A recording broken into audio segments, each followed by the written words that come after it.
Je suis là devant vous parce que je vous propose de continuer à avancer, continuer à transformer Laval, continuer à agir, parce que, évidemment, les défis sont là.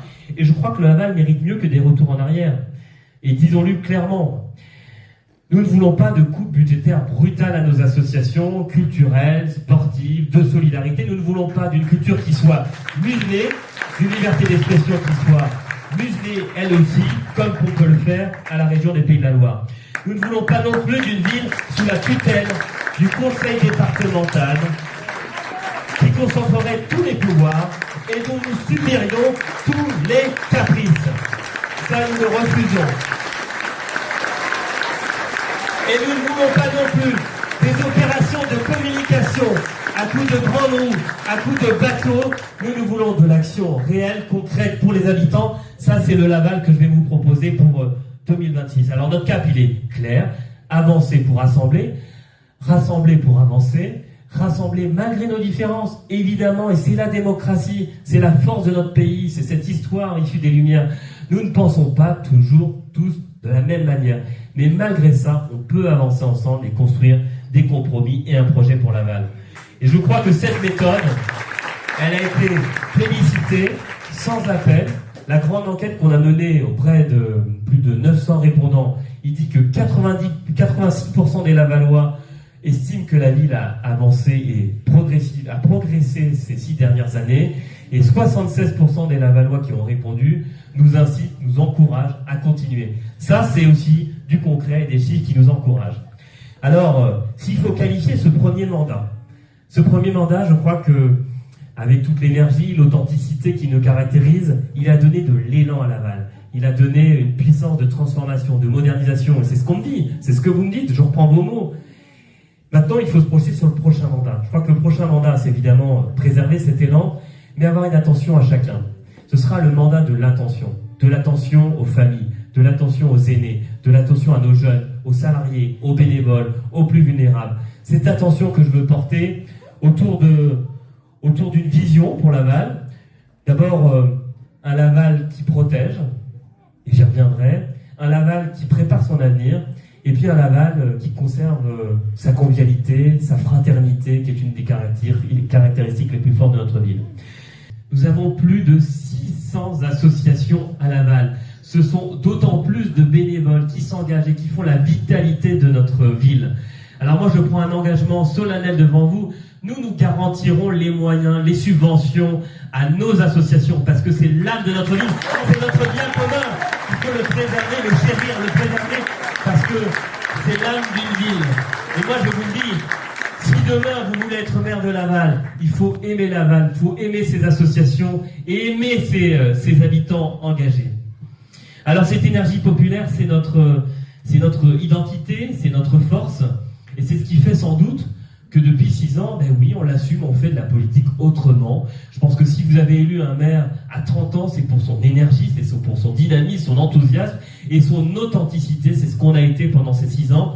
La proximité plutôt que les postures, l'action plutôt que les grands discours. Et donc, nous avons développé des budgets participatifs dans les quartiers pour les jeunes, une convention citoyenne avec 50 Lavallois tirés au sort pour traiter, améliorer la vie dans les quartiers populaires. Nous avons installé un conseil des jeunes, un conseil municipal aussi des jeunes. Et puis évidemment, j'ai rencontré beaucoup de Lavallois à travers des petits déjeuners avec eux. Ça, c'est notre manière de faire vivre la démocratie. Et ce n'est pas un slogan, c'est évidemment une pratique. C'est notre marque de fabrique.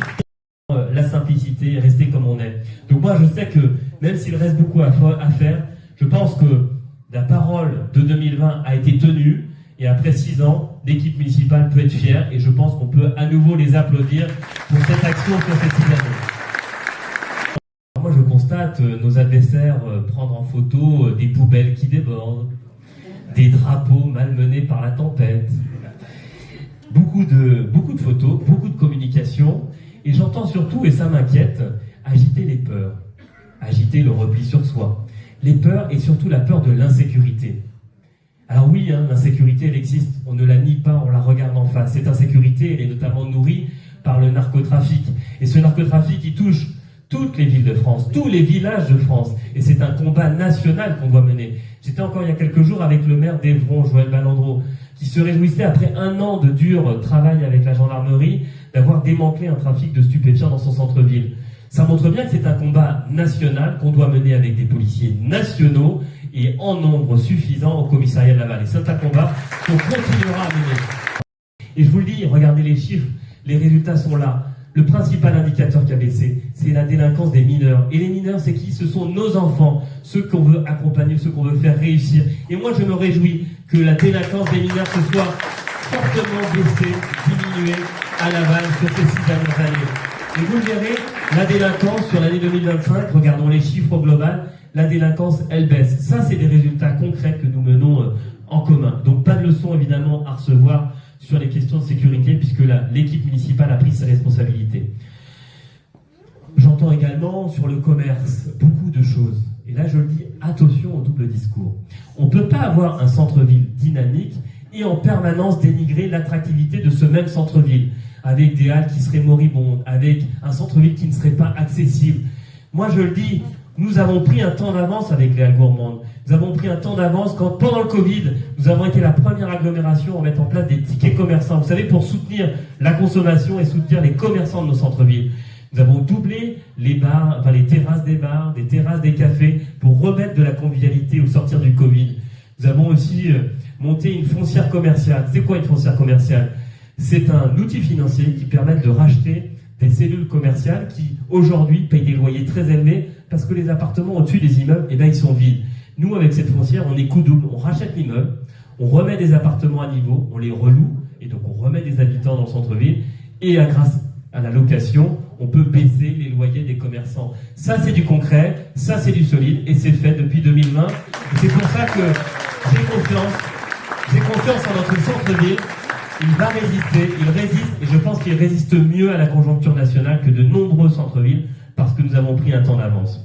Et je connais les Lavalloises et les Lavallois, je connais leur exigence, je reconnais leur fierté, leur attachement à cette ville. C'est pour eux que j'ai envie de me représenter, c'est avec eux que j'ai envie de continuer à faire avancer Laval, avec la même détermination, avec la même énergie, et surtout et encore avec plus d'ambition pour Laval. Alors, dans les prochains jours, nous irons à la rencontre de tous les Lavallois, toutes les Lavalloises, avec plus de 150 rendez-vous que nous leur donnerons, avec plus de 17 réunions publiques. Ça aussi, c'est notre marque de fabrique. Être aux côtés des Lavallois tout au long de l'année, en proximité, dans l'échange direct, se faire engueuler ou se faire encourager. Il nous reste 43 jours avant le premier tour des élections municipales. 43 jours pour aller frapper aux portes. Allez sur les marchés, parlez à vos voisins. Il faut 43 jours pour convaincre les Lavalloises et les Lavallois que le meilleur est à venir. Vive Laval à venir et vive Laval!